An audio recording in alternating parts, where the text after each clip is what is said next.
There it is. All right, so let's go ahead and get started. I appreciate all your questions and I appreciate y'all coming. Again, I don't like talking to an empty room when I have to make the recordings. So one of the things that I like to cover very early on in the semester is integrating quotes into your essays. The reason why is because this is something that some students really do have a hard time with, even if they're really strong writers. I have students that will simply count a quote as its own sentence in their essay. And that really only works every once in a while. Um, and it more so works in like a research paper type situation where the sentence itself kind of carries from one point to the next in the paragraph. Very rarely should it be used in a literary analysis essay.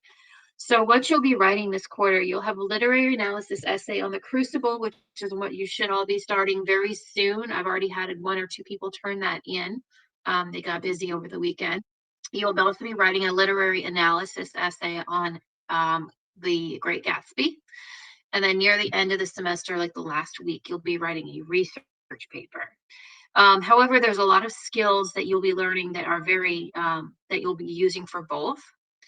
And a couple of things that I look for when I'm grading the essays, just while you're catching, um, you want to get just a little bit before you actually write that rough draft of the Crucible. In no case in either literary or research essays should you be writing anything that uses your personal opinion. You should not use personal pronouns like I or me or we or you or anything like that. And frequently, I usually prefer students not to refer to the reader. The reader should understand. The reader will understand. By reading this, the reader will understand this, that, or the other thing. That's something that I personally prefer that students avoid.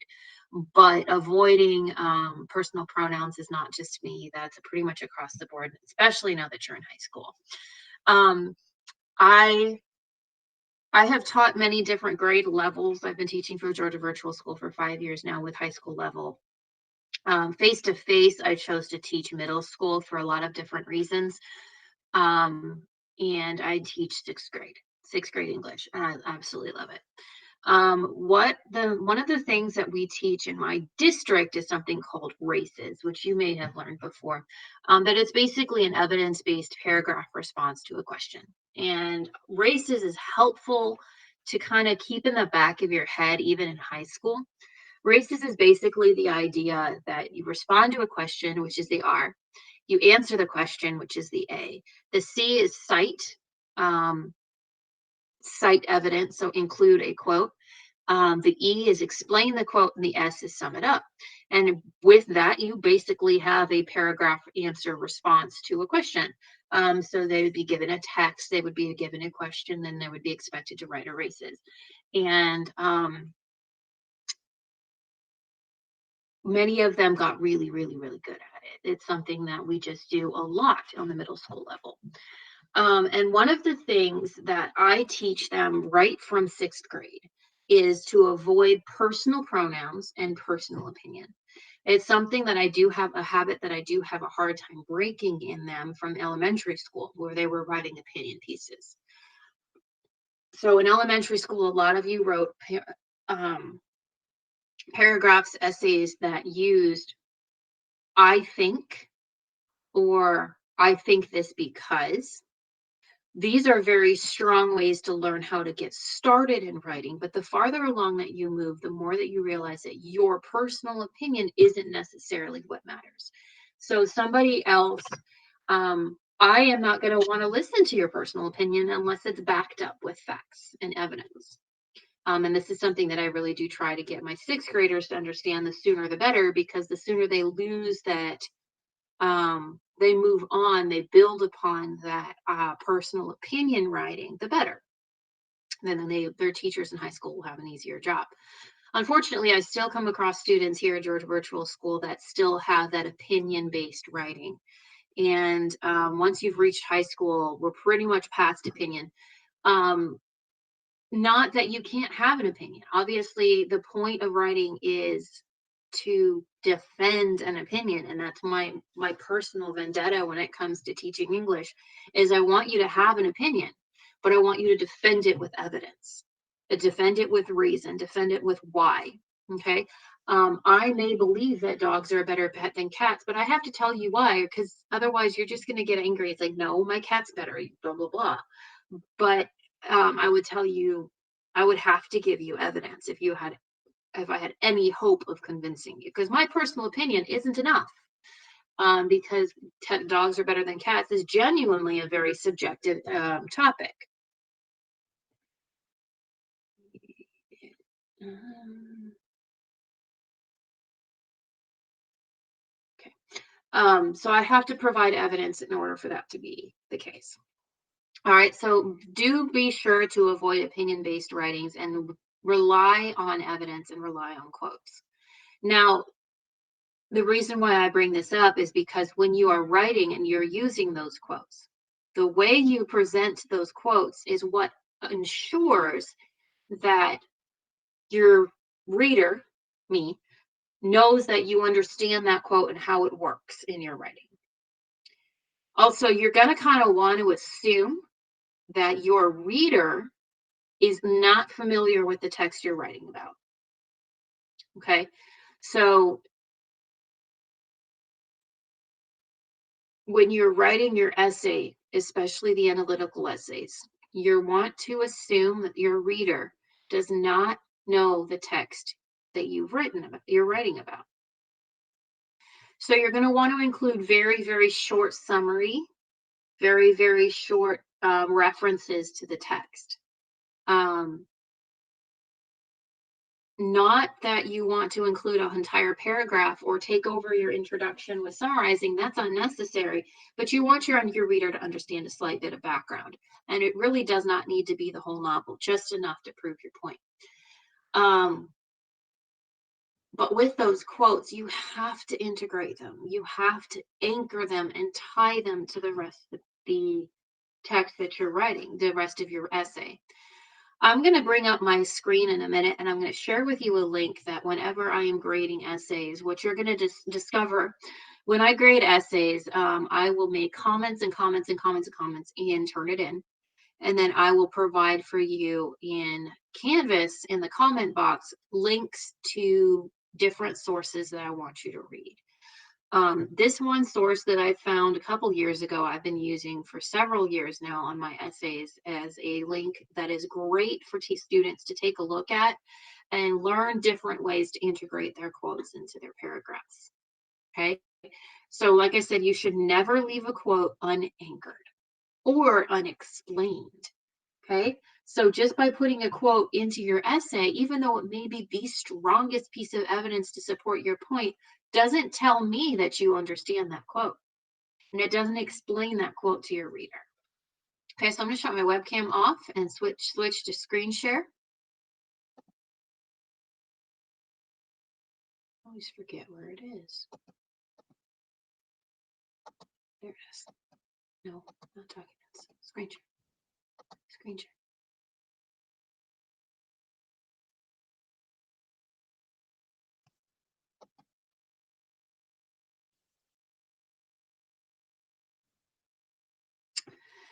Initializing. There it is. Nope, do not add. I don't want the app. Okay, all right. Okay, this is a link that I share frequently with students that have issues with tying down their quotes. So let's start at the beginning. This is a very short page. I want to read the whole thing together with you and kind of explain it and what works best and what doesn't. So what I mean by untied down quotes is where there's a paragraph that's making a point and there's a quote smack in the middle of it that the beginning of the sentence is the beginning of the quote, the end of the sentence is the end of the quote, and then the student just moves on, expecting the reader to understand what the significance of that quote is. Okay. So let's begin at the top. You should never have a quotation standing alone as a complete sentence, or worse, as an incomplete sentence. That irks me. Goodness, does that irk me in your writing. The quotation you will seem disconnected from your own thoughts and from the flow of your sentences. Ways to integrate quotes properly into your own sentences with correct use of punctuation are explained below. There are at least 4 ways to integrate quotations. Include the quotation with a complete sentence and a colon. For example, in Where I Lived and What I Lived For, Thoreau states directly his purpose for going into the woods, colon, then he states the purpose. So what you see with that example, you see a reference to the text that's being discussed, a reference to the author that's being discussed. The reason why the quote is being included states directly his purpose for going into the woods. So when you start reading that quote, you know what you're reading the quote for. This quote is a statement of his purpose for going into the woods. And then he proceeds to include the quote, which I'm not going to read. Take a look at the next example. Thoreau's philosophy, I always say Thoreau, it's Thoreau. Thoreau's philosophy might be summed up best by his repeated request for people to ignore the insignificant details of his life, colon, quote. Here, once again, before we even get into the quote, we know why that quote is being used, and it's already being explained. This is his philosophy. This is a summary of his philosophy. It is a request for people to ignore the insignificant details. Here's the quote. Next example. Thoreau ends his essay with a metaphor. Okay, essay is being ended. It is a metaphor. Time is but the stream I go a-fishing in. Okay, and that tells you what you're going to be reading before you even read it. This is an easy rule to remember. If you use a complete sentence to introduce a quotation, you need a colon after the sentence. Be careful not to confuse a colon with a semicolon. Use a comma in this situation will most likely create a comma splice, one of the serious sentence boundary errors. Okay, so in all of these situations, Thoreau ends his essay with a metaphor. You could put a period there. That's a complete sentence. Thoreau's philosophy might be summed up best by his repeated request for people to ignore the insignificant details of his life. That as well could be a completed sentence. But because we're then explaining further and offering evidence and offering an example of that, we're going to use a colon. Okay, so this is a very strong way to use a quote in your essay because it gives the reasoning and it gives the explanation before the quote is even presented. Okay, it gives the interpretation. Number 2, use an introductory or explanatory phrase, but not a complete sentence, separated from the quotation with a comma. This is probably the thing that I see most frequently used by students when they are properly integrating their quotes, is a small introduction that isn't a complete sentence, headed off with a comma. In the example, in Where I Lived and What I Lived For, Thoreau states directly his purpose for going into the woods when he says, you'll notice the difference between the first example way at the top and this example is when he says.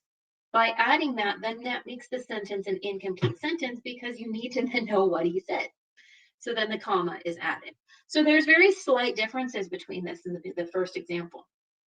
And second example, Thoreau suggests that the consequences of making ourselves slaves to progress when he says, we do not ride on the railroad, it rides upon us. Thoreau asks, why should we live with such hurry and waste of life? According to Thoreau, we do not ride on the railroad, it rides upon us. So the reason that this is strong is it gives a little bit of preface, ties it to the rest of the writing, and kind of leaves the interpretation more so up to the writer. So honestly, in these situations, I would want to follow up each of these situations, especially the second 3, the last 2. The last 2 do include and tie the sentence down, tie the quote down, but it really doesn't explain much of anything. So in both those situations, I probably would want to follow up both of those quotes with an explanation. So for example, within the one that says Thoreau asks, why should we live with such hurry and waste of life? His question indicates that blah, blah, blah, blah, blah, and then continue to explain. So you don't want to leave a quote unexplained for many reasons, because it doesn't show that you understand it and it doesn't help your reader understand.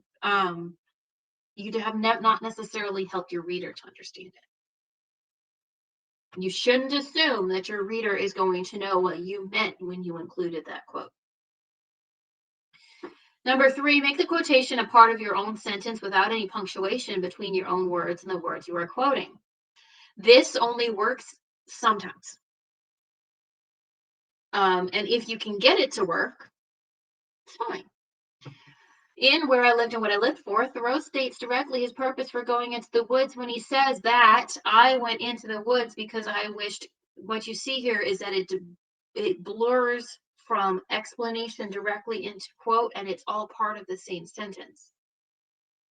When he says that I went into the woods, and then we jumped right into the quote. And this is great. This is a great usage of a quote.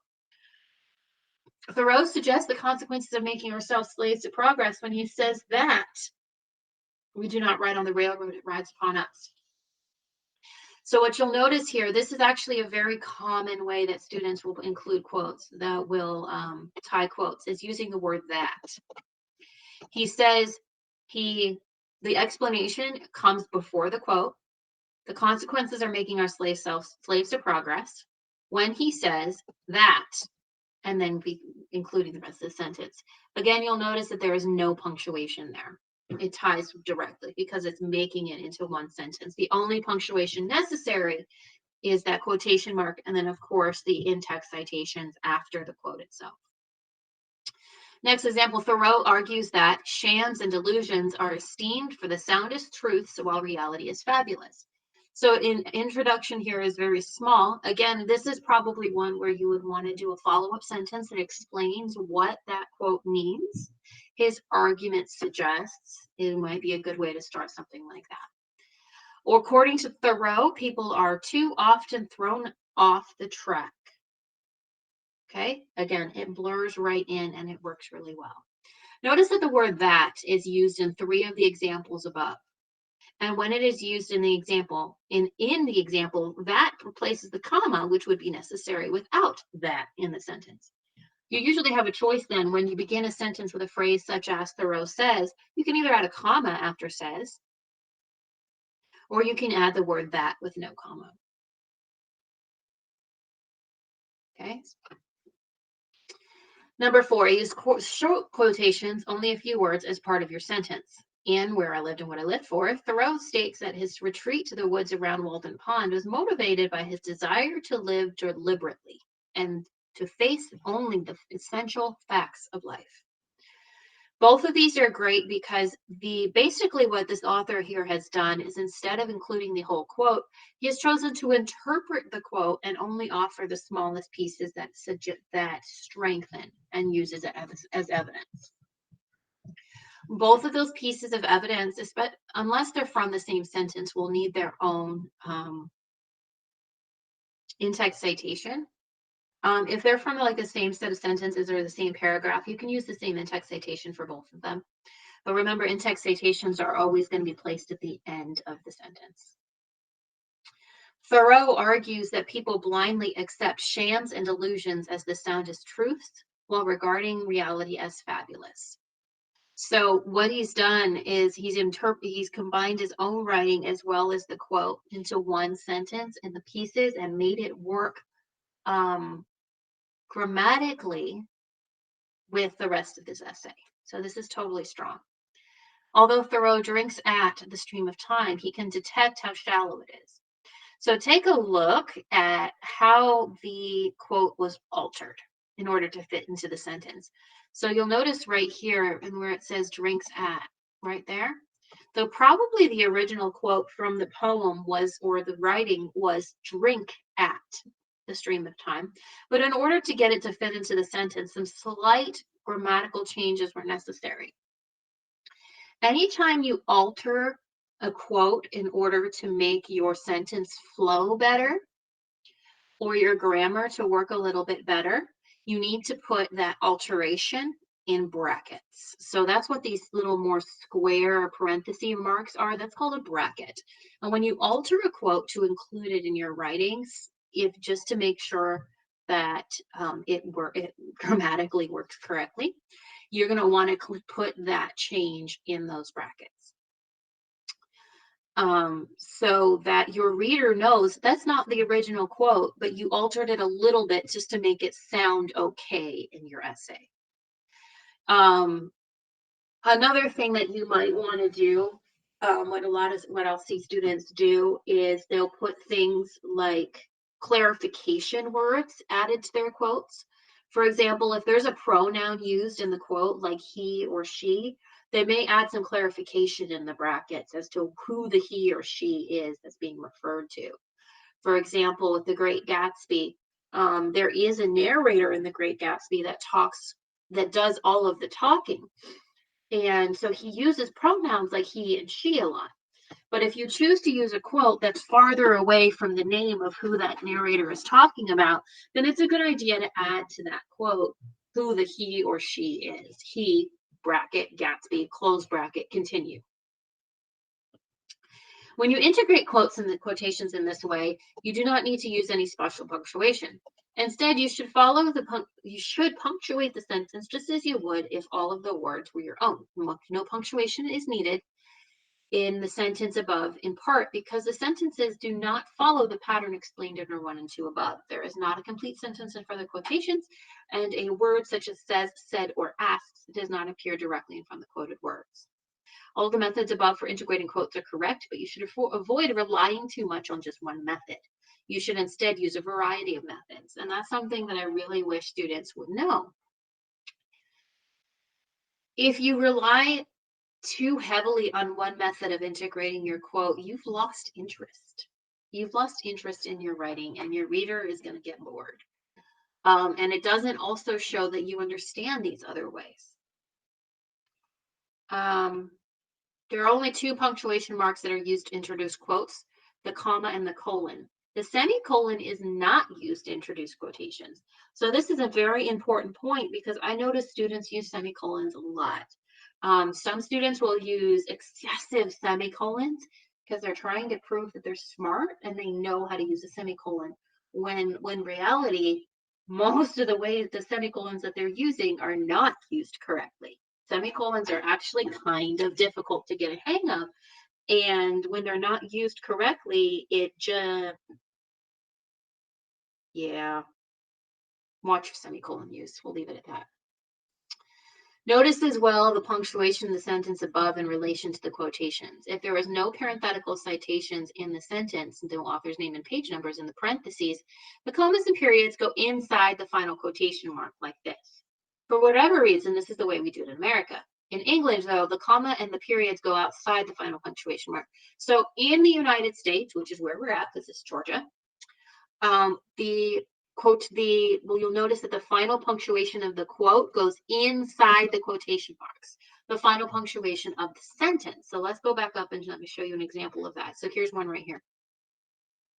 In this sentence right here, you'll notice that the final punctuation of the sentence at all goes inside the quotation mark. Even though detect how shallow it is, it's probably just a piece of that sentence and doesn't have its own punctuation. This is the way we do it. What it means by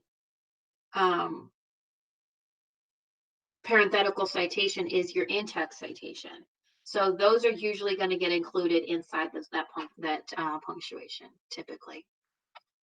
Semicolons and colons go outside the final quotation mark because you're connecting it to something else. Question marks and exclamation marks go outside the final quotation mark if the punctuation mark is part of your sentence, your question or your exclamation. Those marks go inside the final quote if they are part of the original. Okay, so periods will go inside, and depending upon the usage of your question mark, your exclamation, I always have trouble saying that word aloud, exclamation point are going to go outside. Okay, I'm not going to read that last one. That's just nitty gritties of punctuation. And then there's a video that's included. So I'm going to put this link into the chat. Okay. I would like for you to peruse that on your own and kind of get an idea of it. When I grade rough drafts and I find quotes that are not tied correctly to the rest of the paragraph in the essay, I will mark it in, turn it in as float. that means that that quotation mark is floating in the middle of the paragraph and is not anchored down. That's my terminology. That's a terminology I prefer to use. And I will mark it and turn it in, which will give you its own instruction. And then I'll give you this link. I'll give it to you over and over and over again until that's something that is um, becomes natural. So when I teach my sixth grade classes on the wall in my room, it's something that I put up very soon after the beginning of the year, are my sentence starters. And those sentence starters are what gives them some suggestions and ideas to start getting used to integrating quotes. Things like the author states, or the author says, or this is important, or on page, blah, blah, blah. Very, very basic, very, very simple sentence starters. Those are what I'm teaching my sixth graders. So what you'll see in that link is more elevated sentence starters, to the point that you may not need a follow-up sentence. If you can explain the quote before you even present it, you may not need an explanation sentence after it. If you just use a very simple explanation like Thoreau says, or something like that, or you know, he explains, or something like that, then after the sentence, after the quote, you're going to want to explain that quote. Don't leave it unanchored. Don't leave it unexplained. Don't rely on your reader to understand naturally what you meant when you included that quote. You need to tell them. And that's because you're explaining your understanding of the text. And I need to know that you understand the text. I could be stupid. I'm not. But if I was reading your essay and I was not very smart, I would need some explanation as to what you meant when you included that quote. Okay, so there's lots of reasons why you want to do it. But more than anything, it's to show that you understand it yourself. And it's just strong writing, and that's not presumptive writing. So I think that pretty much covers. This is not a very long lesson.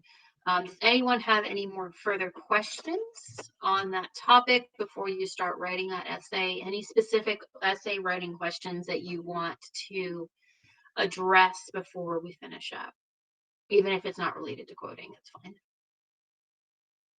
I always struggle which class do I have first. Am I going to do if I'm going to talk about integrating quotes or just writing analytical essays?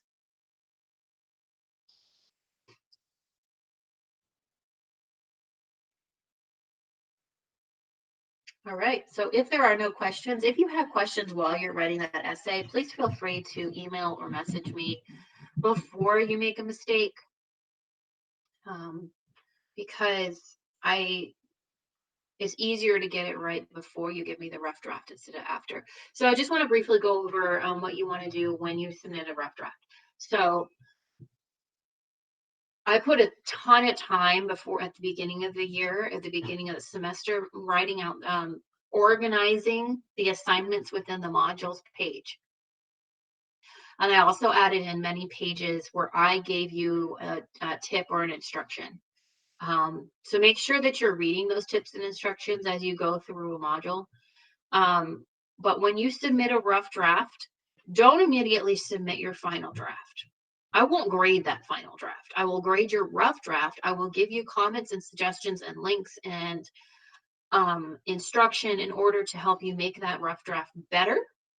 Then you edit your rough draft based on those suggestions and comments, and then you submit your final draft.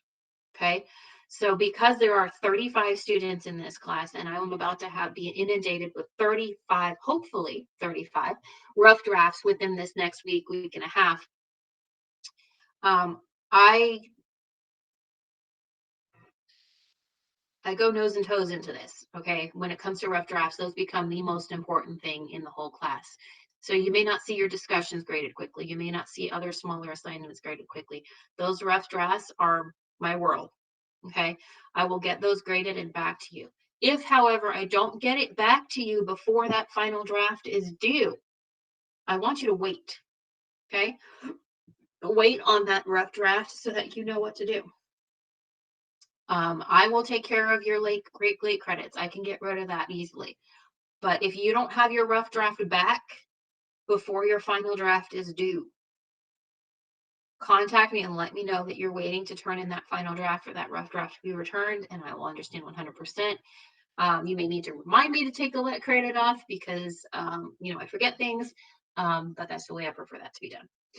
So unless there's any other questions, last call for questions. Okay. I really appreciate you all for coming. Again, I like talking to a stay occupied room. And I appreciate your questions and I appreciate your participation in class. So y'all have a great week. If you have any questions about that essay, be sure to ask them before you make a mistake. That's definitely what I prefer. So I will see you again on Wednesday. Wednesday, I will probably have just office hours where I will be here and you can come and ask questions.